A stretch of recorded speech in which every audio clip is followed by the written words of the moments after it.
morning. Thank you for coming. I'm joined by Liz Scanlon from the Heart and Stroke Foundation and Heather Cartwright, a member of CARE, which is Cardiac Arrest Response and Education, and she's also a cardiac arrest survivor. And we're here today to speak about the importance of public access to defibrillators, or AEDs. It's an issue that I've been involved with for almost 20 years. And although we've made great progress in CPR training in schools and greater public access to defibrillators, the momentum is slowed and we need to finish the job. This afternoon I will be introducing the Defibrillator Training and Access Act 2019. Simply put, the Act has four main components. It will increase the number of public access defibrillators in this province. It will provide a registry so that emergency services will know where they are and they can be quickly accessed. It will ensure that they are properly maintained and in working order. And finally, it will expand education and training for these devices as well as CPR. I've been working on this bill for some time. And sometimes perfection is the enemy of the possible. The good news is there are two other members of the legislature, Robin Martins and France Gélinas, who've proposed similar bills that include a registry, a very key element of this bill. And they also include all three bills, when I look at them, include different elements that are all important for this issue. It's a public health issue, a public safety issue that crosses party lines. So there's a chance to get something done here, a chance to do something that's going to save lives. It will make a big difference for families who might otherwise be struck by tragedy. I'll be urging the government to bring this forward to committee and commit to pass legislation by this time next year. I think the government can do this. I think we need to talk about this bill and get the input of people like Liz and Heather. And we also have Alan Corrence, who's here from CARE as well today, who lost his son 13 years ago. And there was not a defibrillator available. Now I'd like to pass it over to Liz from the Heart and Stroke Foundation. Thank you very much. Good morning, and thank you very much, MPP Fraser, both for putting forward this legislation and for inviting me here to speak to it today. It's an honor.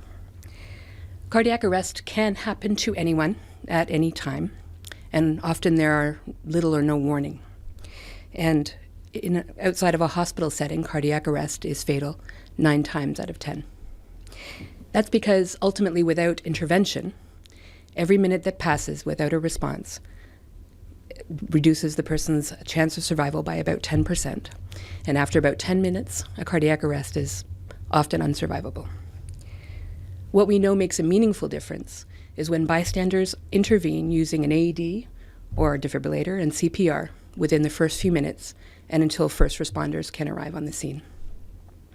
When that happens, the chance of survival more than doubles.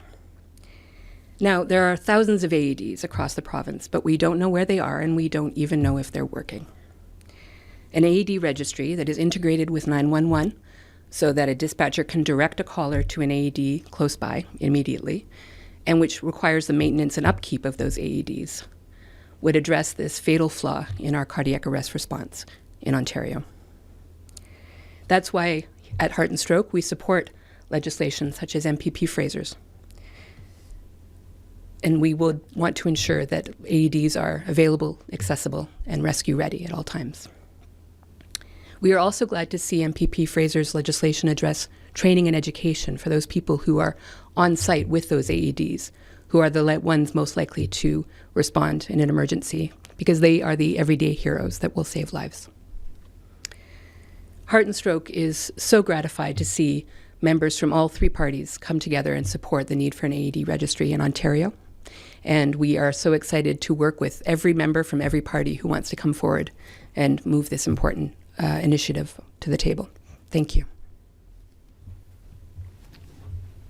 And Heather, if you could say a few words. Thank you. My name is Heather Cartwright, and I'm a cardiac arrest survivor. I'm also a member of CARE, Cardiac Arrest Response and Education. We are a grassroots group of patients who have survived cardiac arrest and parents who have tragically lost a child to sudden cardiac death.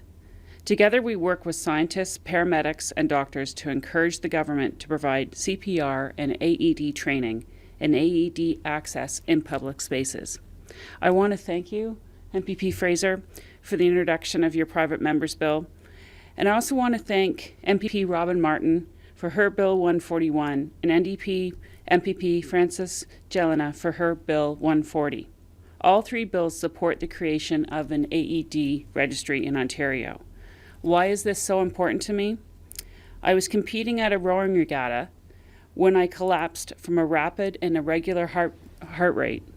My heart was beating too fast to supply blood to my brain, and I collapsed. Fortunately, I was saved by a St. John's ambulance volunteer who was trained to recognize the early warning signs of sudden cardiac arrest. I was rushed by ambulance to the hospital, and I survived. But I was only one of the lucky ones. Each year, over 7,000 Ontarians die from sudden cardiac arrest. And tragically, over 300 of those each year are young people, mainly athletes, who are playing soccer, sports like soccer, hockey, and basketball when they collapse mid-game. The AED registry will save lives of both the young and the old in Ontario. The AED registry will make it the law to register, maintain, and train people in the use of all publicly accessible AEDs. It will also link the location of these AEDs to 911. This means that if a young athlete, like Alex, collapses on a hockey rink, a bystander can call 911 and the dispatcher will direct them to the nearest AED in the building. We know that in Toronto, it takes on average 8.5 minutes for emergency medical services to arrive on the scene. With each passing minute, Alex, his chance of survival will decrease by 10%. So it's really important for bystanders who witness someone having a sudden cardiac arrest to call 911, perform CPR, and use an AED. The problem is most people don't know where to find an AED or even what an AED looks like. The AED registry, endorsed by all three parties, will ensure that the equipment is registered, maintained, and its location known to 911. And if it's not, then fines will be charged. If an AED is used, then Alex, his chance of survival would have increased dramatically by over 50%. But the AED is useless to save lives if it can't be located, if its batteries are dead, or if no one knows how to use it. And no parent should have to watch their child from the stands collapse and die, only to find out later that an AED was close by but not used. We need AEDs in public facilities like gyms, hockey arenas, and soccer pitches. We need them in libraries, offices, and malls. The AEDs should be registered and their locations linked to 911 dispatch. Employees in public facilities should be trained in CPR and how to use an AED. We know these common sense measures for AED training and access saves lives. We at CARE thank all three parties for putting forth similar bills for an AED registry and enforcement. It is very rare that all three parties come together for one cause, but it is clear we all agree on one thing, that the AED registry can save countless lives in Ontario. Thank you. There you go. Thank you very much.